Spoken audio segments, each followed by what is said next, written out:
Good morning, good afternoon, good evening, and good night, wherever you may be. Hello to everyone on YouTube. All right, so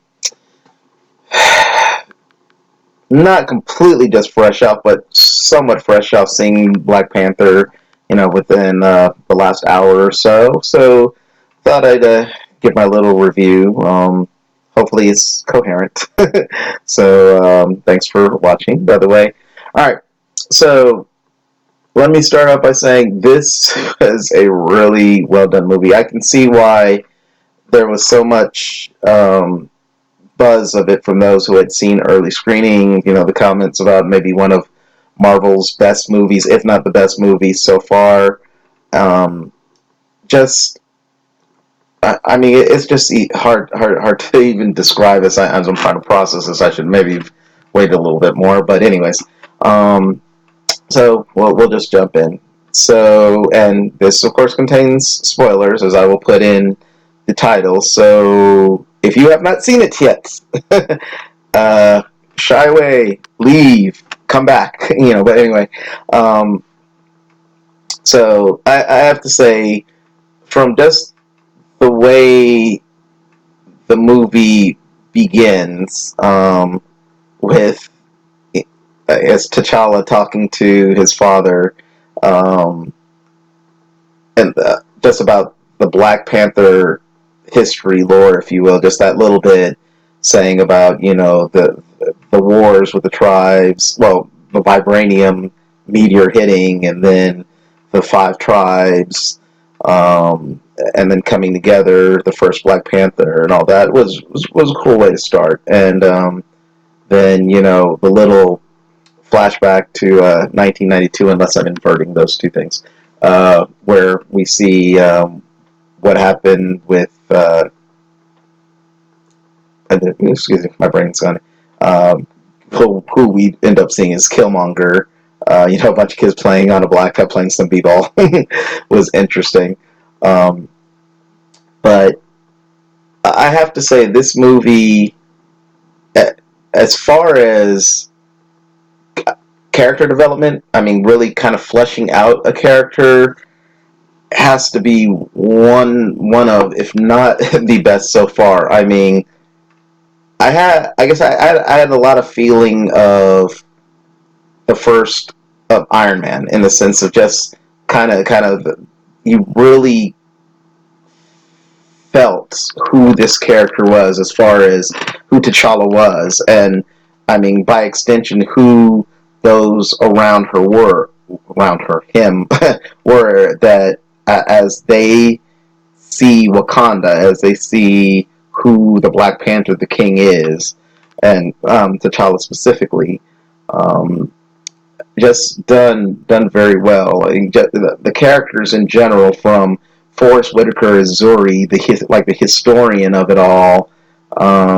You see that, like I said, that reverence, of course, for the ancestors, because again, as you see in the movie, the ceremonies for the Black Panther, the trial by combat, which you kind of see that in different movies and stories and whatever, especially in tribal type cultures. But to see that representative, and like I said, to have Zuri Forrest Whitaker character, kind of as like one of the elders, and you see a few others, but to again show that reverence for the ancestors, um, was really cool. And excuse me, the little bits we see of Ramonda, his mother, Angela Bassett's character, to his sister Shuri, who is, I mean, such a delight. Letitia, I'm forgetting her last name right now. The actress who played Shuri, just her mannerisms, how she talked, how she related to T'Challa, um, was really cool. I could see her and Tony Stark having some interesting conversations. Well, her, Tony, Bruce, Hank Pym, even maybe. So that might be some cool stuff that we see in Infinity War or Avengers 4. But all their techno speak and techno babble. But to, of course, Denai Guerrero's Okoye, as the head of the general, the Dora Milaje. I mean, of course, she's as most people know her as Michonne on Walking Dead. I mean, her presence is, I mean, she's a soldier, but regal in the sense of herself. Being the head of the royal guard, that pride, that she has. Um, that even as during the movie, of course, starts off, as I said, T'Challa's it becomes king. We have the flashbacks from Civil War, showing when T'Chaka died, and then T'Challa reluctantly, angrily, at the time with Bucky, taking on his role of king, and so we in this movie being confirmed as king, having out of the 5 tribes, 4 of them like, nope, you're cool. But then you have M'Baku, who again I believe is a man ape in the comics, challenge him. He defeats him, but instead of course, killing him, he spares his life. Which I think is, when you look at these type of movies, shows again the extra strength of a person, of a king, of a person, in the sense of course, you could kill him, but it takes more strength, I think, to spare, to have mercy on your enemy, than to be like, get out of my way, And of course, as we see later in the movie, because of that, M'Baku repays that debt.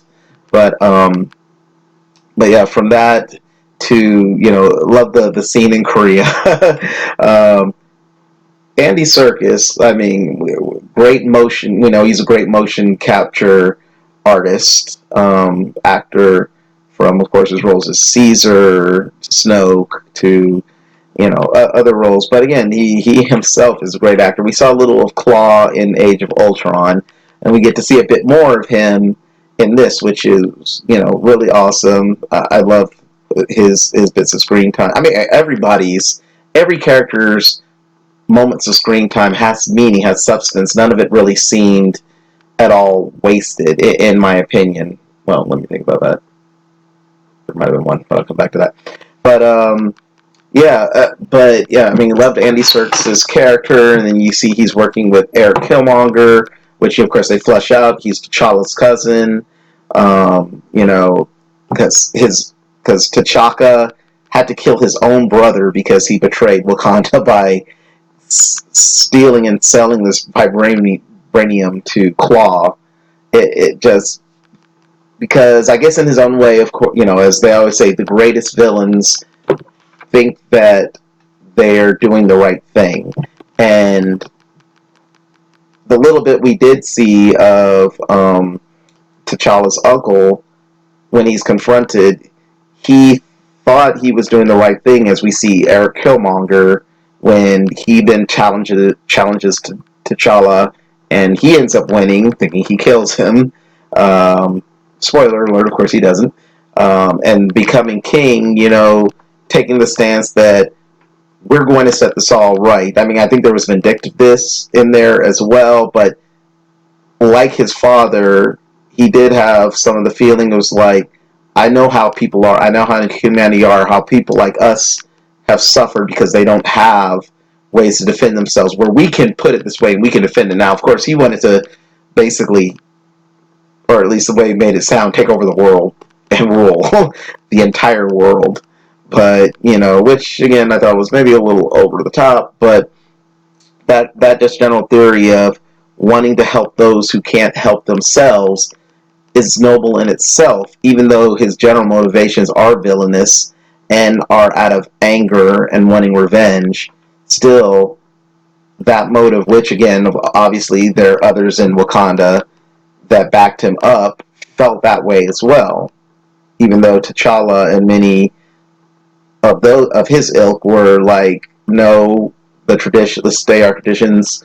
We are to ourselves. The world is not ready for all these things, and once they are, then we're just going to get involved in, we're going to be dragged into all their mess if we take in refuge. Even if we do what would be right, we'd be drawn into all their other mess. So I can understand that dichotomy, wanting to help the world, but at the same time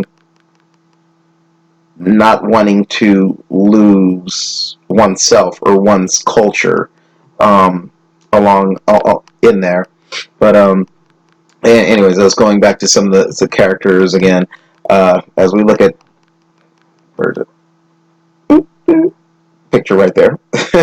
Like so, we have so again, Forrest Whitaker, Zuri, um, you know, Chadwick Boseman is T'Challa, Angela Bassett is his mother, see Shuri Okoye, and then Lupita Nyong'o's Nakia. I mean, at first I was kind of like, okay, an ex-girlfriend, the kind of love interest. How's this going to be played? But it was done quite well, and of course, it sets up.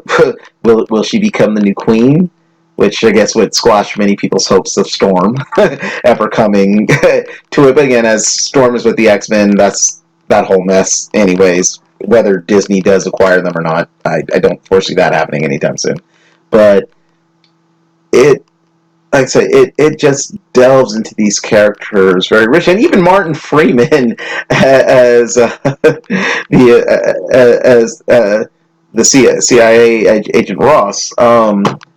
He wasn't throwaway, just completely throwaway. When T'Challa first sees him in the casino, he's like, "Oh crap, I got to deal with this guy," and everything. But he just goes and lays it down. What's going to happen? I'm here for Killmonger. I'm here for this. Of course, he ends up getting hurt.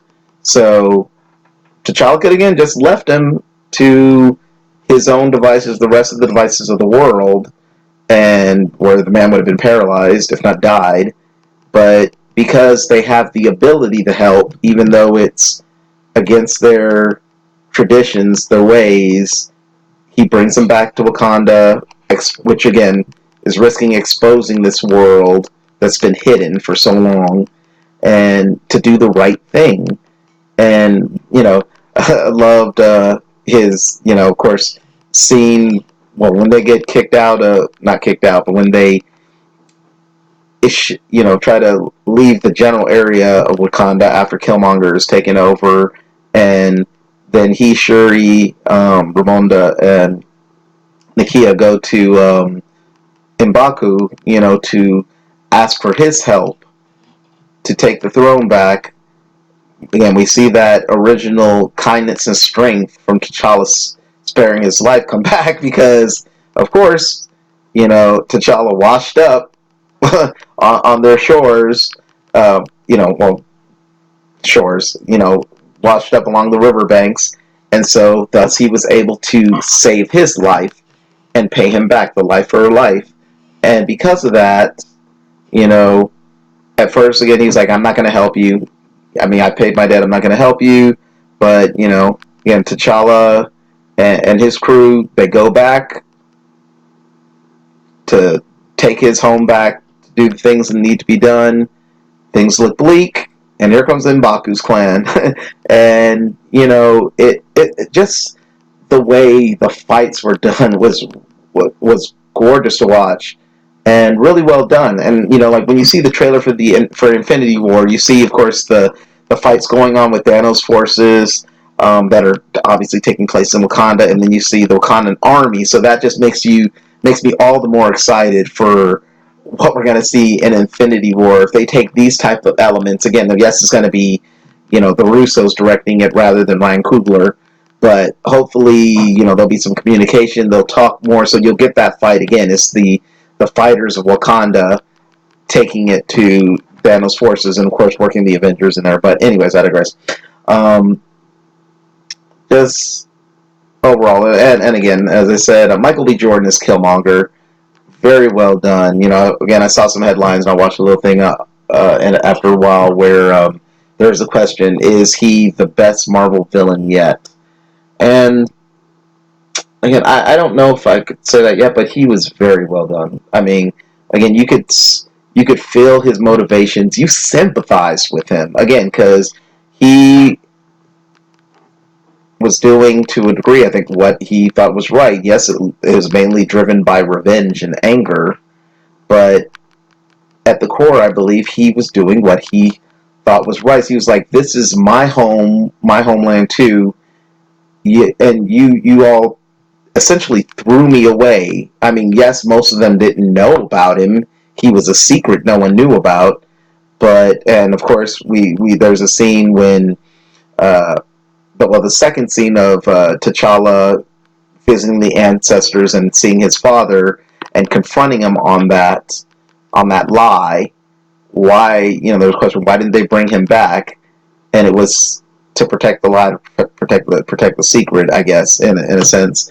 But you have to think, okay, how would have things been different, not only for Killmonger, but for Wakanda, if they had brought this child back to his homeland. Well, if his father hadn't been killed. But again, his father was killed because he was about to kill Zuri. So they always, two rights don't necessarily make a wrong, but when it comes to one life over another, how do you determine that? What's the greater good when it comes to it? And at one point, do you cover something, or again, when is a lie or an evil for the greater good, I guess you could say. But this overall excellent movie, and one that I think I want to see again. um, well, will I see it again before it comes out of theater? I don't know. I just got my movie pass, so might be able to do that. I don't know. But yeah, the one thing I will say is there's always been criticisms. Like I said, Killmonger's done very well, and I love seeing Claw again. I was wondering again, where was it going to be again? Were they going to kill the villains off, or were we going to have them around? Again, we saw Andy Serkis Claw introduce in Age of Ultron, and knew of course that would be with Black Panther eventually, but I hope we see him further down the line, you know, and he's dead. I mean, unless they're pulling some bait and switch on us. And then Killmonger, with the grand fight he finally has with T'Challa, the way that it was looking is like, oh Lord, he's gonna go, he's gonna die. I can see it coming, and I do like if they had to kill him the way they did it, in the sense of T'Challa even was like, we could still save you, and Killmonger's like, why?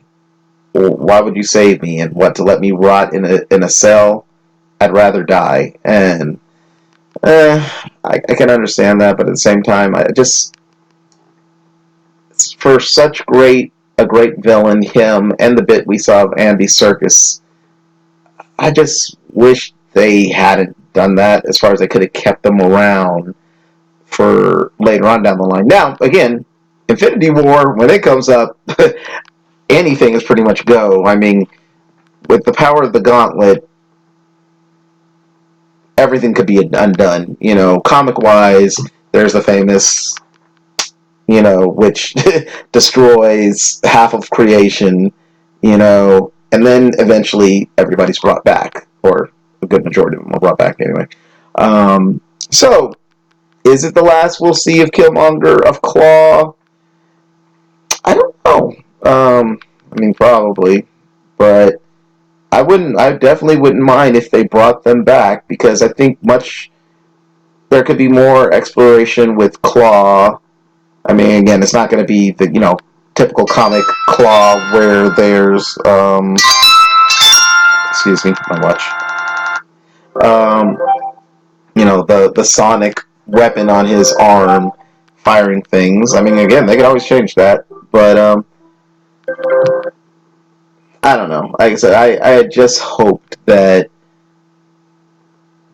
there would be more of them, or potential for more. But anyways, that's just my thoughts on it.